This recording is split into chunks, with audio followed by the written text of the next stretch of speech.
How you doing? It's Zach Allen. So I got something really cool to share with you. I've been teaching a ton with my HackMotion wrist sensor. They've added a lot of new features to it that I'm really excited to share with you. Let me hit one first, right? And we can kind of jump in and show you how this can help your game.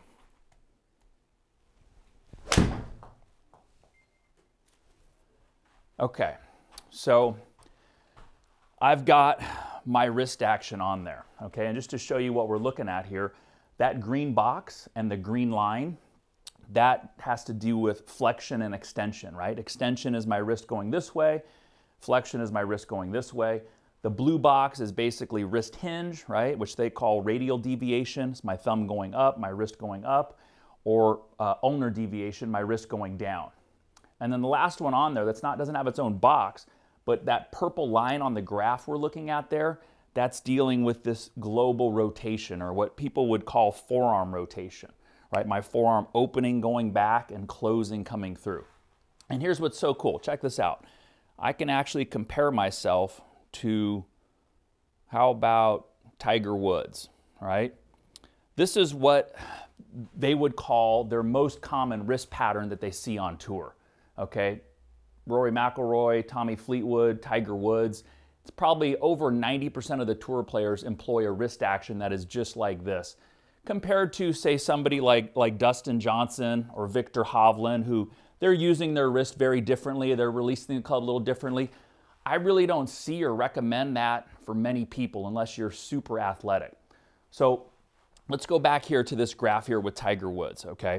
And one of the first things that you'll see, I am the solid line, he is the perforated, he is the dotted line, okay? That is our rotation graph, how much he rotates the club open and closed.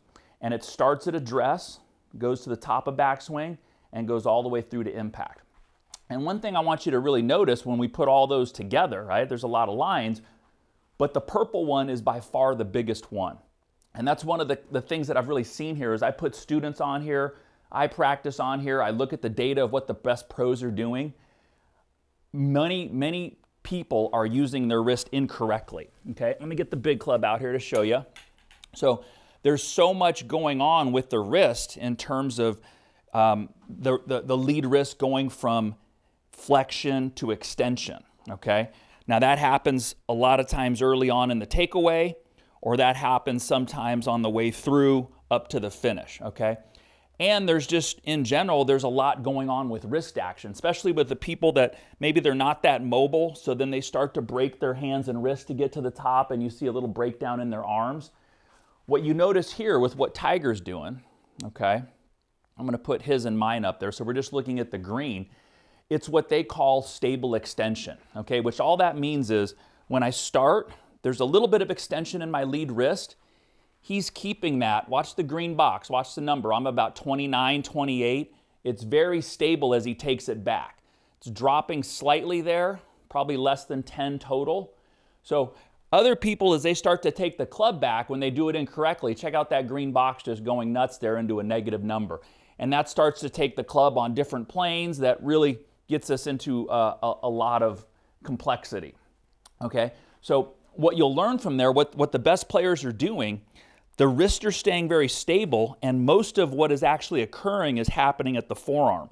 So the forearm is rotating open, and then it's rotating closed as it comes through. And it's kind of gotten a bad rap, especially lately. There's a lot more of this, keep the club watching the ball, flexing of the lead wrist going back. That's not exactly the most consistent way to hit it because it's going to require a lot of compensations on the way down and the way through to get out of that. So what he's doing there, he's keeping the lead wrist very stable. He's rotating this forearm. Why it gets a bad rap sometimes is people start to rotate from the shoulder, right? And once I start to do that, now the club does get off plane. So my lead arm is staying close to my pec, and there's a little bit of forearm rotation going on from here to here. That's why you see so many great players, Justin Thomas, Sam Burns, Ricky Fowler. They're always looking at this position, okay, just to make sure that they get it right, because it ensures that that forearm is rotating correctly back on plane, down, and then the majority of the rotation is happening right here, okay? It's something that even Ben Hogan knew years ago in his book, 5 Fundamentals. I'll show you a picture here of this diagram. he showed how the lead wrist comes into impact, right, with the knuckles facing up, and he starts to turn them down as it comes through, or what's called supination when you go this way, right? Pronation is this way, supination is this way. And if you look at the little picture at impact, you can see how his lead wrist will even raise slightly as he goes into impact. But this is really important, you guys, because check this out. When the club comes down into release, all this energy in the club head's got to go somewhere. It's either going to go here, it's either going to go here coming up, it's going to go out into your arms. We want it to go into supination. So it's important that you do a little bit going back and we do some coming through. So what that would look like with the big club here is this coming through, okay? My lead arm is turning and it's also stabilizing. It looks like I'm not doing anything. I'm definitely not pulling through like this. You see how there's no supination going on at that forearm level?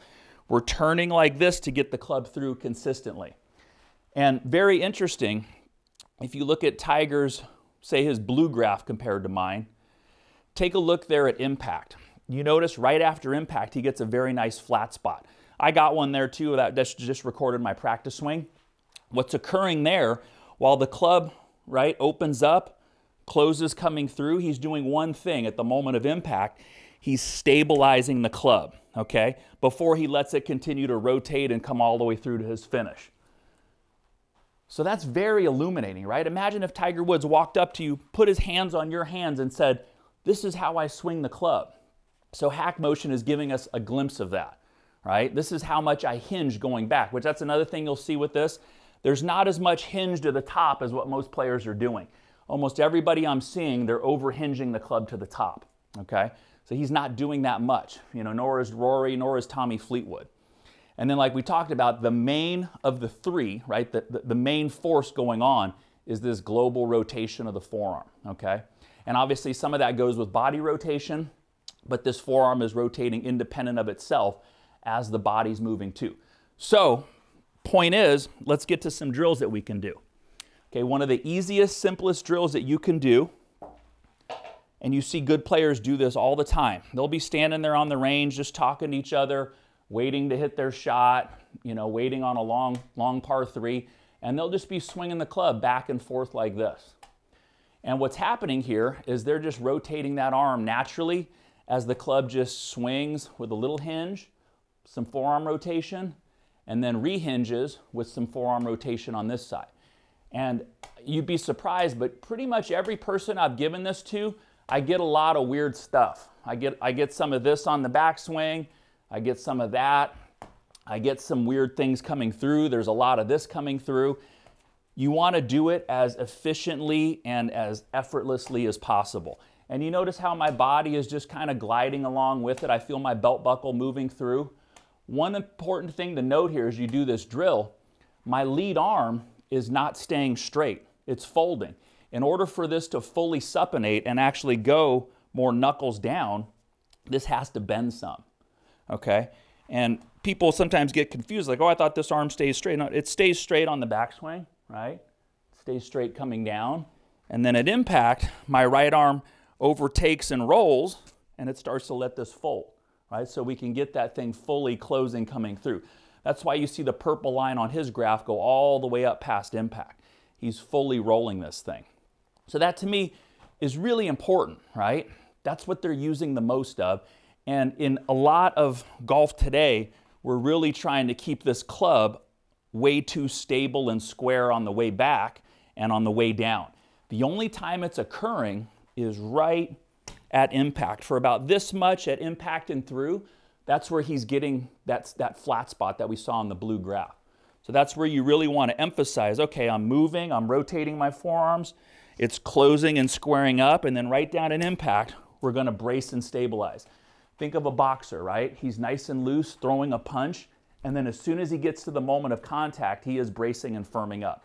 It's the same thing that we're doing at impact. Okay, so definitely do that drill. Stand out there, swing some back and forth. I'll have some students, I like to use this swing guide. These things cost about 10 bucks online. You can just move it back and forth, and you'll see as I'm doing it, it just easily goes right into my lead arm, back and through. But this is helping me to learn how to swing with a little bit of hinge and with proper forearm rotation. And then just real effortlessly, my body starts to move with it, okay? Last drill that I would say would be some of those drills that you watch some of these great players doing, you know, like Justin Thomas. It's this little pre-swing check that they'll do, and then they'll hit balls doing it sometimes. Because definitely one of the big pitfalls I see is I see so many takeaways that go wrong right away. I see the hands, the club, the different rotations to the arms and wrist. So if you can get off to a good start, right? And by good, I just mean this little angle you have it addressed, this little bit of extension, we're just kind of keeping it as we push the club back. And it might not look like it, but I'm ever so slightly rotating my forearm to get it back to this first position. So there's so many great players who hit balls every day, and you see them constantly working on this position because they know it's setting the stage for the downswing, the impact position, the follow through, all that. So why don't we take a page from them? Let's make sure we get it off to the right place. So you'll visually check it and then take it back and then hit one. So that gives me a great feel for exactly where the club head is supposed to be in my takeaway. I would probably venture to guess 80% of the people that come through and take a lesson, we've got to do something in their takeaway. Something's not happening correctly. So if we get that correctly, it's one of the crossroads in a good golf swing as far as getting you to start down correctly, get to the top correctly, get to impact correctly. So that's all I would do with that, is do a couple of those preset drills hitting just to make sure, right? Just kind of to fundamentally make sure everything is working cleanly in your golf swing. Run through a couple of those drills, see how this one feels, see if that's easy to do. Hopefully it is. If not, you'll pick it up within a few practice sessions of just letting that happen just naturally. And then you'll put your trail hand on and you'll start to feel how that just effortlessly turns into a naturally rotating golf club. That gets us to get on plane, gets us coming down and through, all in the right positions, all right? There'll be a link to HackMotion. There's two different versions. There's a player and there's a pro version. It's pretty amazing technology, and it's not just Tiger in there. They've got Dustin Johnson, they've got Bryson DeChambeau, they've got a lot of different tour players where you could literally say, well, I want my hands to work like his. It'll show you how to do it. So I'm really having a good time with my students, kind of getting them the feel of what good players' hands are doing. I hope that helps you. Try a couple of those drills out, and I'll see you next video.